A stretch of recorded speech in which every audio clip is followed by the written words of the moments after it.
looking at the team statistics that you guys put out, his career, he's only had 15 tackles for loss.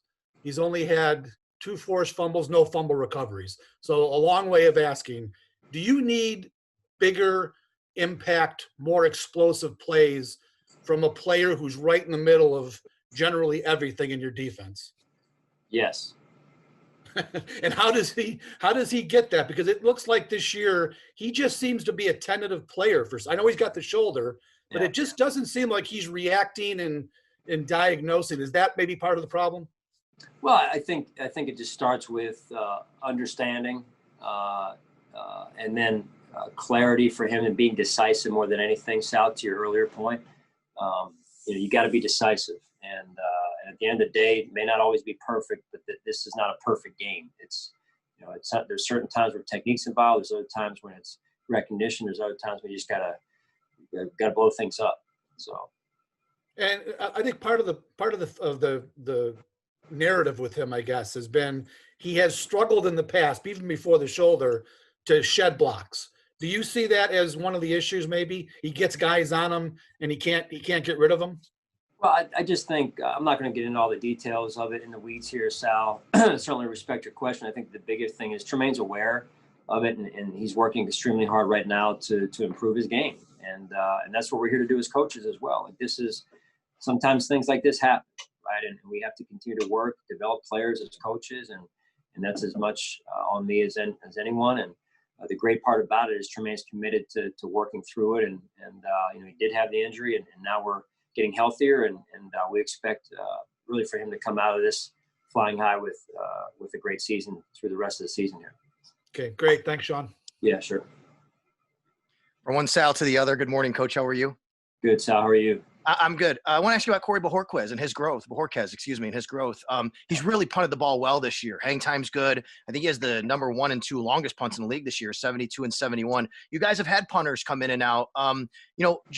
Can you tell us why and what you've seen from Corey in his growth and how he's been able to kind of get it really on track here? Yeah, the consistency has been the biggest thing, Sal, and he's had more of it this year. Still looking for that to solidify itself, and that's a commitment from his end to that effect. But been encouraged to this point through 6 games where he's at and what he's done, with more room, more football yet to be played, and more punts for him to be had. And just the urgency that he continues with his urgent approach.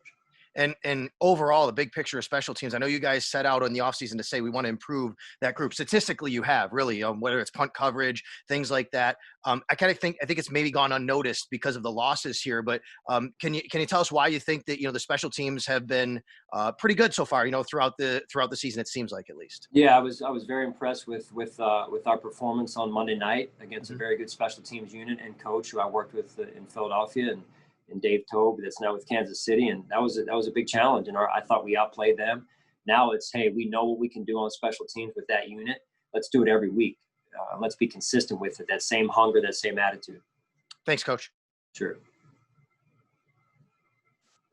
Hey, Sean. I was just wondering about Josh Norman, because he popped up on the injury list yesterday with a hamstring injury, and I know was the reason he missed all those games at the early part of the season. So what happened there yesterday? Did he finish practice, and what's his outlook? Yeah, he tweaked it yesterday, Joe, and I won't know much more at this point. We're still evaluating that, but he did tweak it yesterday in practice. Is it that same hamstring? Yes, I believe so. Okay. And the other thing I wanted to know was about Ike Butker, because if John Feliciano can't go this weekend, Ike is a guy that you guys have had this is his 3rd season with you now, after the brief little Kansas City stint he had. I mean, what have you seen from him over the last 2 years to where you've kept him in-house, have continued to develop him, and think he could potentially be ready for an opportunity like this? Yeah, he's wired the right way, Joe. He's a younger player that we were developing and still are developing, and we're all confident in this building and Ike Butker, and expect him to go out if he's the starter at the left side and do a good job for us. What specifically, like game-wise, do you like about him? Is it power? Is it movement? What do you like?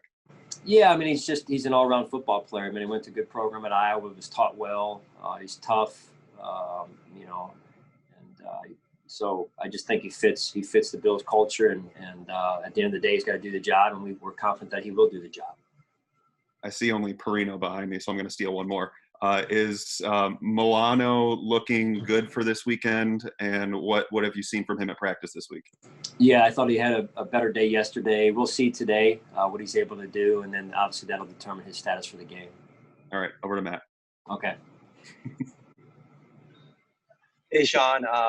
Joe mentioned Josh. Obviously, Trey's still dealing with the back. With the injuries at cornerback right now, I'm interested to know how Dane Jackson's doing.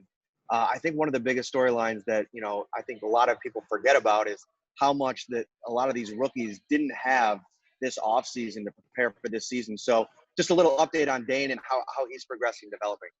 Yeah, he's doing a good job. He's a young player that has a good future. He's tough. He's got good football instincts. Like you said, the short run up that's hurt a lot of these young players around the league, not just here, but around the league as well. And so we'll see where he's at as we continue to move forward here, and we're confident in Dane and a lot of the rest of our young players as well.